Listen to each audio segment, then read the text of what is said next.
دنیا دار انسان کی یہ فطرت ہے کہ وہ ظاہر کی طرف بھاگتا ہے اور دنیا کی کشش اور رنگینی اسے اپنی طرف راغب کرتی ہے۔ یہی وجہ ہے کہ انسان دنیا کو قریب کا فائدہ سمجھ کر اسے حاصل کرنے کی کوشش کرتا رہتا ہے، لیکن اس بات کو بھول جاتا ہے کہ دنیا کی زندگی نہایت قلیل ہے۔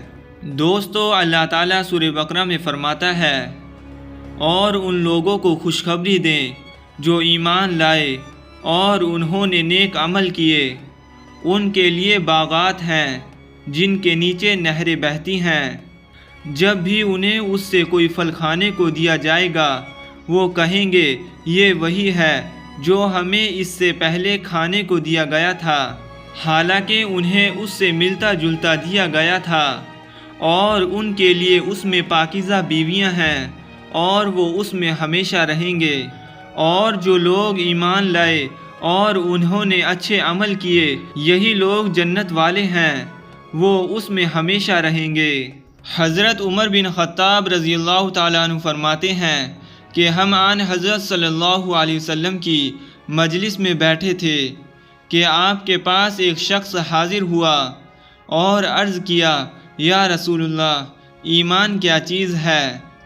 آپ نے فرمایا، یہ کہ تو ایمان لائے اللہ تعالیٰ پر، اس کے فرشتوں پر، اس کی کتابوں پر، اس کے رسولوں پر، موت کے بعد جی اٹھنے پر، حساب و کتاب پر، جنت پر، دوزخ پر، اور ہر طرح کی اچھی اور بری تقدیر پر، جنت اور اہل جنت کی باہمی طلب۔ جنت والے جنت کی طلب میں اللہ تعالیٰ سے اس طرح سے درخواست کرتے ہیں اور کریں گے جیسا کہ قرآن کریم میں ارشاد ہے، اے ہمارے پروردگار، اور ہم کو وہ چیز بھی دیجیے جس کا ہم سے اپنے پیغمبر کی معرفت آپ نے وعدہ فرمایا ہے، اور ہم کو قیامت کے روز رسوا نہ کیجیے، یقیناً آپ وعدہ خلافی نہیں کرتے۔ جو مسلمان بھی اللہ تعالیٰ سے 3 مرتبہ جنت کا سوال کرتا ہے تو جنت کہتی ہے، اے اللہ، اس کو جنت میں داخل فرما دے۔ حدیث شریف کا مفہوم ہے، تم 2 عظیم چیزوں کو مت بھولنا۔ صحابہ رضی اللہ تعالیٰ عنہ نے عرض کیا، وہ کون سی 2 چیزیں ہیں؟ آپ صلی اللہ علیہ وسلم نے ارشاد فرمایا، جنت اور دوزخ کو۔ حدیث شریف کا مفہوم ہے، روز قیامت دنیا میں سب مسلمانوں سے زیادہ دکھیارے کو پیش کیا جائے گا اور اس کے لیے حکم ہوگا کہ اس کو جنت میں 1 مرتبہ گھما دو۔ چنانچہ اس کو 1 مرتبہ جنت میں گھمایا جائے گا، پھر اس سے پوچھا جائے گا، کیا تو نے دنیا قبر وغیرہ میں کبھی کوئی تکلیف دیکھی تھی؟ تو وہ جنت کو دیکھنے سے اپنے تمام دکھ تکلیف بھول جائے گا اور کہے گا، کبھی نہیں۔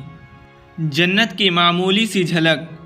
حدیث شریف کا مفہوم ہے، جتنا ایک قطرہ کوئی ناخن کسی چیز میں ڈوب کر اٹھاتا ہے، اتنا ہی جنت سے ظاہر ہو جائے تو اس کی وجہ سے تمام آسمان اور زمین کے کنارے جگمگا اٹھیں۔ کیا جنت پیدا ہو چکی ہے؟ اللہ تعالیٰ کا ارشاد ہے، اور مغفرت کی طرف دوڑو جو تمہارے پروردگار کی طرف سے نصیب ہو، اور جنت کی طرف دوڑو، یعنی ایسے نیک کام کرو جس سے پروردگار تمہاری مغفرت کر دیں اور تم کو جنت عنایت ہو، اور وہ تیار کی جا چکی ہے خدا سے ڈرنے والوں کے لیے۔ جنت کی زمین، غارہ، کنکر اور عمارت۔ حدیث پاک کا مفہوم ہے، جنت کی تعمیر کی 1 اینٹ سونے کی ہے اور 1 چاندی کی، اس کی مٹی زعفران کی ہے اور گارا کستوری کا ہے۔ جنت کی زمین ہموار ہے۔ حدیث پاک کا مفہوم ہے، جنت کی زمین سفید ہے، جس کا میدان کافور کی چٹانیں ہیں، جس کو ریت کے ٹیلوں کی طرح کستوری نے احاطہ کر رکھا ہے، اس میں جاری نہریں چلتی ہیں، اس میں جنتی جمع ہوں گے، بڑے درجے کے بھی اور چھوٹے درجے کے بھی، اور آپس میں ایک دوسرے سے ملاقاتیں اور باہمی تعارف کرائیں گے۔ ان پر اللہ تعالیٰ رحمت کی ہوائیں چلائیں گے تو وہ رحمت ان جنتیوں کو کستوری کی خوشبو سے معطر کر دے گی۔ جنت کی 4 دیواری۔ حدیث پاک کا مفہوم ہے جنت کے ارد گرد 7 فصیلیں اور 8 پل ہیں جنہوں نے تمام جنت کو گھیرے میں لے رکھا ہے۔ سب سے پہلی 4 دیواری چاندی کی ہے، دوسری سونے کی، تیسری سونے اور چاندی کی، چوتھی لولو کی ہے، 5ویں یاقوت کی ہے، 6ٹھی زبرجد کی ہے، 7ویں ایسے نور کی ہے جو چمک رہا ہے۔ ہر 2 فصیلوں کے درمیان 500 سال کا فاصلہ ہے۔ جنت کے 8 دروازے ہیں، ایک یاقوت کا ہے، ایک زبرجد کا ہے۔ دروازے کے ہر 2 پٹوں کے درمیان 40 سال کے سفر کا فاصلہ ہے۔ اللہ تعالیٰ فرماتے ہیں میں نے اپنے بندوں کے لیے وہ کچھ تیار کر رکھا ہے جو کسی آنکھ نے نہیں دیکھا، کسی کان نے نہیں سنا اور کسی انسان کے دل سے اس کا خیال تک نہیں گزرا۔ جنت کا مختصر سا نظارہ۔ حدیث شریف کا مفہوم ہے جنت فنا ہونے والی نہیں۔ رب کعبہ کی قسم، یہ ایسا نور ہے جو لہلہانے والا ہے، ایسا پھولوں کا دستہ ہے جو جھوم رہا ہے، اور ایسا محل ہے جو بلند و بالا ہے، اور ایسی نہر ہے جو جاری رہنے والی ہے، اور ایسا پھل ہے جو پکا ہوا تیار ہے۔ اس میں ایسی بیوی ہے جو بہت حسین و جمیل ہے، اور ایسے لباس ہیں جو بڑی تعداد میں ہیں۔ سلامتی کے گھر میں رہنے کی جگہ ہے، ہمیشہ کے لیے میوے ہیں، سبزہ زار ہے، خوشی ہے، نعمت ہے، حسین اور بلند مقامات ہیں۔ جنت کا رنگ نور اور رونق۔ حدیث شریف کا مفہوم ہے تم سفید رنگ اختیار کرو کیونکہ اللہ تعالیٰ نے جنت کو سفید پیدا کیا ہے، بس چاہیے کہ تمہارے زندہ لوگ سفید رنگ پہنیں اور اسی میں اپنے مردوں کو کفن دیا کرو۔ اللہ کی قسم جنت چمکنے والا نور ہے۔ حدیث کا مفہوم ہے رب کعبہ کی قسم، یہ جنت ایک طرح کا پھولوں کا گلدستہ ہے، جنت میں بغیر دھوپ کی روشنی۔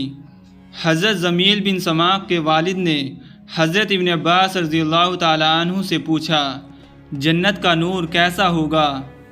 آپ نے فرمایا کیا تم نے وہ وقت نہیں دیکھا جو سورج نکلنے سے پہلے ہوتا ہے؟ جنت کا نور بھی ایسا ہوگا مگر اس میں نہ دھوپ ہوگی نہ سردی ہوگی۔ جنت میں صبح و شام کیسے معلوم ہوگی؟ حضرت ظہیر بن محمد رحمۃ اللہ علیہ فرماتے ہیں جنت میں رات نہیں ہوگی، یہ لوگ ہمیشہ نور میں رہیں گے، ان کے لیے رات کی مقدار پردے چھوڑ دینے سے معلوم ہوگی اور دن کی مقدار پردے اٹھا دینے سے معلوم ہوگی۔ جنت کے قندیل اور فانوس۔ حدیث شریف کا مفہوم ہے یہ عرش سے لٹکنے والے فانوس ہوں گے، عرش کے اوپر سے جنتیوں کے لیے روشنی پھیلائیں گے، نہ تو ان کا نور بجھے گا اور نہ ہی ان کو دیکھنے سے جنتیوں کی آنکھیں خیرہ ہوں گی، جنت ہمیشہ رہے گی۔ اللہ تعالیٰ کا ارشاد ہے اور وہ لوگ جو نیک بخت ہیں وہ جنت میں ہوں گے اور وہ اس میں داخل ہونے کے بعد ہمیشہ ہمیشہ رہیں گے جب تک آسمان و زمین قائم ہیں۔ دوستو، اب ہمیں بھی چاہیے کہ اس طویل زندگی کو خوشگوار بنانے کی تیاری کی جائے، لیکن بھولا بھالا انسان لاکھوں کروڑوں سال والی زندگی کو حسین بنانے کی تیاری کرنے کی بجائے اس نہایت مختصر زندگی کو رنگین سے رنگین تر بنانے کی فکر میں رہتا ہے۔ دوستو، اللہ تعالیٰ سے دعا ہے کہ اللہ تعالیٰ ہم سب کو صراط مستقیم پر چلنے کی توفیق عطا فرمائے اور جنت الفردوس میں اعلیٰ مقام عطا فرمائے۔ آمین ثم آمین۔